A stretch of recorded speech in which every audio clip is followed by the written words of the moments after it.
Bonsoir et bienvenue à la finale de l'Impact Millennium Québecor. Ce concours incarne l'essence de l'innovation, de l'entrepreneuriat et de l'engagement au sein de notre communauté universitaire. À l'Université de Montréal, nous croyons en la force de la jeunesse et en sa capacité à façonner le monde qui nous entoure.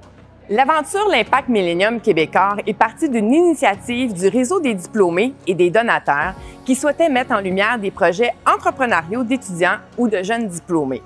Et c'est avec grand plaisir que Millennium Québecor a accepté de relever ce défi avec eux. Au terme d'un appel à projet, nous avons reçu une trentaine de candidatures vidéo et avons rencontré 10 équipes lors d'une étape de présélection. Aujourd'hui, 5 équipes vous présenteront chacune, dans un pitch de 5 minutes, suivi d'une période de questions de 10 minutes, leur initiative et l'impact qu'ils ont déjà sur la société. Laissons maintenant place aux présentations des 5 équipes finalistes. Bonjour, je m'appelle Aoki, fondateur de Akara Climat. Akara Climat, c'est un logiciel d'analyse des risques climatiques pour le secteur de l'agriculture. Selon moi, la valeur la plus importante en entrepreneuriat, c'est l'empathie. Pourquoi? Déjà les clients, pour comprendre leurs problèmes, pour bâtir la relation et avoir une solution qui répond à leurs besoins, même si elle est encore imparfaite. Mais aussi dans un contexte de pénurie de main-d'œuvre, il va être difficile d'aller chercher et mobiliser des équipes. Il faut leur vendre une mission, il faut leur vendre une vision et des valeurs, mais il faut de l'écoute et de la communication pour réussir à bâtir cette relation avec son équipe. Bonjour, je suis Caroline Piolet-Gorayeb.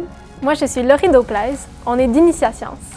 Notre but, c'est de permettre aux élèves du secondaire et du cégep de découvrir le métier de chercheur.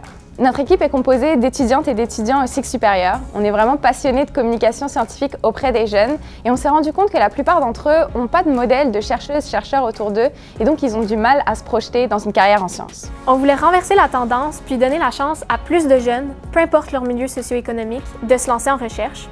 Petit à petit, notre projet a grandi, puis c'est vraiment grâce à la création de notre entreprise que maintenant on peut avoir un impact plus concret sur la vie des jeunes. Bonjour, moi c'est Sonia Hudon. Moi c'est Alex Bussing. Nous sommes Nomi, une application web qui facilite la création de liens entre les étudiants. Chez Nomi, on a choisi 4 valeurs qui guident nos décisions.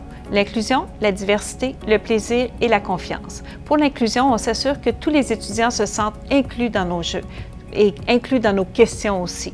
La diversité, donc on valorise la différence de chaque étudiant. Pour nous, c'est vraiment une richesse. Ensuite, le plaisir, vraiment on veut que nos utilisateurs aient du fun à utiliser Nomi, que ce soit avec leurs camarades, mais aussi vraiment avec leurs enseignants. Et finalement, la confiance, on veut qu'ils aient un sentiment d'appartenance et qu'ils se sentent en sécurité en utilisant Nomi. Donc c'est vraiment ces 4 valeurs qui nous inspirent dans notre travail.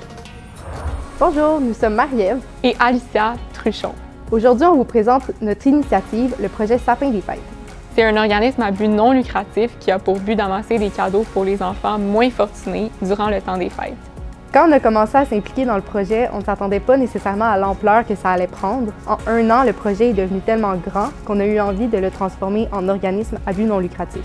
Aussi, le fait que toutes les deux on soit étudiantes en médecine, on pense que nécessairement ça vient influencer un peu notre perspective du monde des affaires. Dans le cadre de nos études, il est certain qu'il y a des injustices sociales qui sont mises en lumière. Et puis, comme professionnels de la santé, on est appelé à traiter tous les patients avec la même qualité de soins. Et cette philosophie nous tient vraiment à cœur. Je pense que c'est pour ça qu'on a envie de s'impliquer dans des initiatives qui visent à redonner à ceux qui en ont le plus besoin, comme le projet Sapin des Fêtes. Je m'appelle Geoffroy Renaud, je suis fondateur de Mycelium Remedium. Notre entreprise transforme des résidus en matériaux utiles. Je dirais qu'une valeur fondamentale en entrepreneuriat, pour nous, c'est le travail d'équipe. On dit souvent que tout seul, on va plus vite, qu'ensemble, on va plus loin. Nous, c'est quelque chose qu'on applique à l'interne, de développer une grande équipe d'experts, d'expertise complémentaire, mais c'est aussi quelque chose qu'on applique dans le principe d'économie circulaire. On dit souvent que les déchets sont des ressources abandonnées. Puis grâce à l'équipe qu'on met en place, on fait une démonstration forte que les résidus des uns sont les ressources des autres, puis c'est vraiment ça qui nous motive chez Mycelium Remedium. Merci et bonne chance à toutes ces équipes. Je redonne maintenant la parole à Fabrice Ville pour la suite de la soirée.